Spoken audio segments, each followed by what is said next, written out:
السلام علیکم۔ میں ایک سچی اور انٹرسٹنگ کہانی لے کر آئی ہوں۔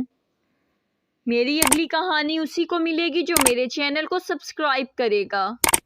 کہانی شروع کرتے ہیں۔ میں نے جب ہوش سنبھالا تو گھر میں باجی کو ہر وقت کچھ پڑھتے ہوئے ہی پایا۔ بعد میں پتہ چلا کہ وہ خواتین ڈائجسٹ کے ساتھ ساتھ پاکیزہ ڈائجسٹ اور اردو ڈائجسٹ کی بھی رسیاں تھیں۔ ان کے بعد بڑے بھائی کو بھی اسی رنگ میں رنگا ہوا پایا۔ وہ جاسوسی ڈائجسٹ کے ساتھ ساتھ سسپنس ڈائجسٹ اور سرگزشت کے دیوانے تھے۔ جاسوسی میں وہ سرور کے 3 کہانیاں پڑھا کرتے تھے، جبکہ سسپنس میں آخری کہانی کے ساتھ ساتھ سلسلے وار کہانی موت کے سوداگر اور دیوتا کو بھی چاٹا کرتے تھے۔ ان کی دیکھا دیکھی مجھے بھی ان کہانیوں کا چسکا پڑ گیا، جو غیر محسوس انداز میں میری عادت بنتا گیا، جس نے میری اردو روانی کو پختہ کیا۔ تب مجھے علم ہوا کہ طاہر جاوید مغل، علیم الحق حقی، ڈاکٹر ساجد امجد اور محی الدین نواب ایسے قلم کار ہیں جن پر خدا کا خاص کرم ہے۔ قلم قبیلے کے اس گلدستے میں محی الدین نواب کو کل سرسبز کی حیثیت حاصل تھی۔ وہ انسانی نفسیات کے انتہائی ماہر انسان تھے۔ میں ہر ماہ ان کی کہانی کا بے چینی سے انتظار کرتا تھا۔ یوں تو ان کی ہر کہانی ہی بے مثال اور باکمال ہوتی تھی، لیکن دنیا کی طویل ترین کہانی دیوتا ان کی خاص پہچان تھی۔ یہ شہرائے آفاق کہانی 33 سال تک سسپنس ڈائجسٹ میں مسلسل شائع ہوتی رہی اور بالآخر جنوری 2010 کو یہ اپنے منطقی انجام تک جا پہنچی۔ یہ ایک ایسی دلچسپ اور سحر انگیز کہانی تھی کہ اگر کوئی اس کی یہ قسط بھی پڑھ لیتا تو وہ اس کے جادوئی اثر سے نہ بچ پاتا۔ اس میں ٹیلی پیتھی اور ہپنوٹزم کے علم سے دوسروں کے دماغ میں گھس کر اپنی مرضی کے کام کروانے کے ایسے محیر المعقول واقعات تھے کہ بندہ اگلی قسط پڑھے بنا نہ رہ سکتا۔ یہی وجہ تھی کہ گزشتہ 20 برس سے یہ کہانی بہت پریشان تھی۔ ہمارے گھر آ رہی تھی۔ جنید سے پوچھا کہاں سے آئیں گے پیسے؟ جنید نے چائے کا سپ بھرا، آ جائیں گے، تم پڑھائی پہ دھیان دو موٹو۔ ابیرہ منہ بنا کر بولی کام کچھ کرنے نہیں دیتے ہو، موٹو تو ہوں گی ہی۔ دوسرے دن جنید نے اپنا گھر بیچ دیا، کرائے کے مکان میں چلے گئے۔ ابیرہ نے بہت غصہ کیا، ناراض ہو گئی۔ جنید مجھے نہیں پڑھنا، بس بہت ہو گیا۔ سب تانے دینے لگے، بیوی نے گھر بکوا دیا۔ جنید نے سامنے بیٹھ کر کہا ابیرہ تمہارے لیے اپنا جسم کاٹ کر بیچنا پڑے تو بیچوں گا، لیکن تم کو ہارنے نہیں دوں گا۔ آخری سال تھا، امتحانات ہو رہے تھے۔ ابیرہ ساری رات جا کر پڑھائی کرتی، حاملہ بھی ہو چکی تھی۔ ابیرہ کے ساتھ جنید بھی جاگتا رہتا۔ ابیرہ جنید کی گود میں سر رکھے رکھے سو جاتی، جنید جاگتا رہتا۔ امتحانات دلوانے خود لے کر جاتا۔ 5 سال گزر گئے، امتحانات ہو گئے۔ جنید نے پچھلے 3 سال سے اپنے لیے ایک جوڑا کپڑوں کا بھی نہیں خریدا تھا۔ سب کچھ اپنی ابیرہ کو دے دیا۔ آج رزلٹ آنا تھا۔ یونیورسٹی میں بہت بڑا فنکشن تھا، سب آئے ہوئے تھے۔ ابیرہ بھی جنید کو ساتھ لے کر گئی تھی۔ جنید پرانے سے کپڑے پہنے ہال میں بیٹھا تھا۔ اسٹیج پہ جب ابیرہ کا نام پکارا گیا، اس سال کی سب سے قابل اسٹوڈنٹ، پہلی پوزیشن حاصل کرنے والی ڈاکٹر ابیرہ جنید۔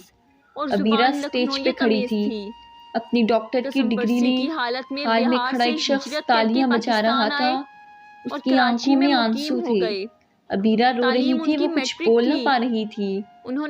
یونیورسٹی کے پریزیڈنٹ نے اعلان کیا ابیرہ کو 10 لاکھ کا انعام دیا جاتا ہے۔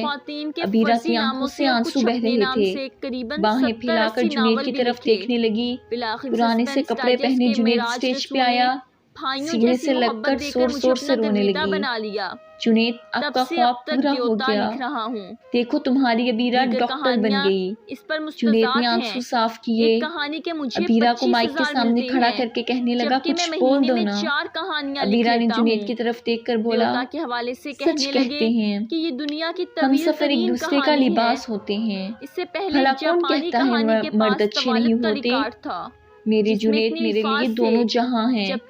مجھے ایک طلاق یافتہ لڑکی کو سینے سے لگا کر دیکھو کس مقام پہ لے آئے۔ پورا حال تالیوں کی گونج سے گونج اٹھا، ہر آنکھ اشک بار تھی۔ ان مردوں کے منہ کے اوپر یہ تھپڑ تھا جو اپنی بیوی کو ایک پاؤں کی جوتی سمجھتے ہیں، جو ہر روز چھوٹی چھوٹی باتوں پہ گالیاں اور طلاقیں دیتے ہیں۔ جنید جیسے مرد بن کر دیکھو، خدا کی قسم ہر ابیرہ تمہارا مان، تمہارا غرور بن جائے گی۔ ابیرہ کو ایک بہت بڑے ہسپتال میں جاب مل گئی، مہینے کا 5 لاکھ کمانے لگی۔ اللہ نے بیٹا بھی عطا کیا، شہر جا کر بڑا گھر خرید لیا، کار بھی لے لی، زندگی جنت بن گئی۔ ابیرہ کو آج بھی کھانا جنید کے ہاتھ کا پسند ہے۔ جو جنید اور ابیرہ پہ طنز کرتے تھے وہ آج ان کی مثالیں دیتے ہیں۔ جو بھائی بھابھی منہ موڑ گئے تھے وہ فخر سے بتاتے ہیں جنید ہمارا بھائی ہے۔ ابیرہ اور جنید عمرے کے لیے مدینہ جانے کی تیاری کر رہے تھے۔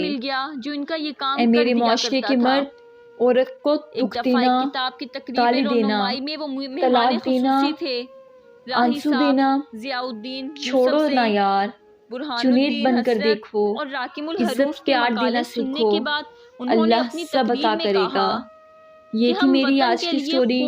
مجھے امید ہے کہ آپ کو پسند آئی ہوگی۔ پلیز لائک کریں، کمنٹ کریں اور اپنے دوستوں میں زیادہ سے زیادہ شیئر کریں۔ دودھ دینے سے کیا مراد ہے؟ تو کہنے لگے تعمیر و ترقی میں اپنا کردار ادا کرنا۔ تب ضیاء الدین نے کہا کہ آپ نے تو بڑے پتے کی بات کی ہے۔ انہیں سوات بہت پسند آیا۔ وہ 3 سال تک گرمیاں گزارنے مسلسل سوات آئے۔ میں جب بھی ان سے ملنے جاتا وہ چھوٹا سا ٹیپ ریکارڈر ہاتھ میں لیے بیٹھے، لیٹے یا صحن میں چہل قدمی کرتے کہانی بول رہے ہوتے۔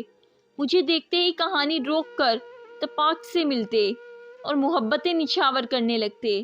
انہیں بات کرنے کے بڑے پیرائے آتے تھے۔ ایک دفعہ کہنے لگے وہ جو کہتے ہیں کہ فلاں نہ 3 میں ہے نہ 13 میں، میں نے 3 شادیاں کر رکھی ہیں اور 13 بچے ہیں، گویا میں 3 میں بھی ہوں اور 13 میں بھی۔ بعد میں 4تھی شادی بھی کر لی۔ عادل طلحہ کے بارے میں ان کا خیال تھا کہ اس کے ذہن پر عورت سوار ہے، اسی لیے وہ زندگی میں کبھی کامیاب نہیں ہو سکتا۔ محی الدین نواب کو سوات پسند آیا تھا۔ وہ 3 سال تک گرمیاں گزارنے مسلسل سوات آئے تھے۔ نواب صاحب کو نفس کی شدید بیماری لاحق تھی۔ اچانک کھانسی کا ایسا دورہ پڑتا کہ ادموے سے ہو جاتے۔ کشور سلطانہ جھٹ سے منہ میں سپرے کرتی، تب ان کی جان میں جان آتی۔ سوات میں آدم میں وہ لمبا عرصہ گزارنا چاہتے تھے، لیکن سوات کے حالات کی وجہ سے ان کی یہ خواہش پوری نہ ہو سکی اور ان کی یہ خواہش بھی ان کے ساتھ منو مٹی تلے دفن ہو گئی۔ نواب صاحب آج ہم میں نہیں ہیں، لیکن وہ ہمارے دلوں میں ہمیشہ زندہ رہیں گے۔ ان کے ہاتھ کی دستخط شدہ تصاویر، دستی تحریریں، کچھ ناقابل فراموش باتیں اور یادیں ہمیشہ میرے ساتھ رہیں گی۔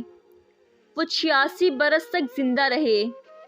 عتیق الرحمن کی طرح مجھے بھی فخر ہے کہ میں نے ان کی تحریر کی انگلی پکڑ کر ادب کی وادی میں چلنا سیکھا۔ یہ تھی میری آج کی کہانی۔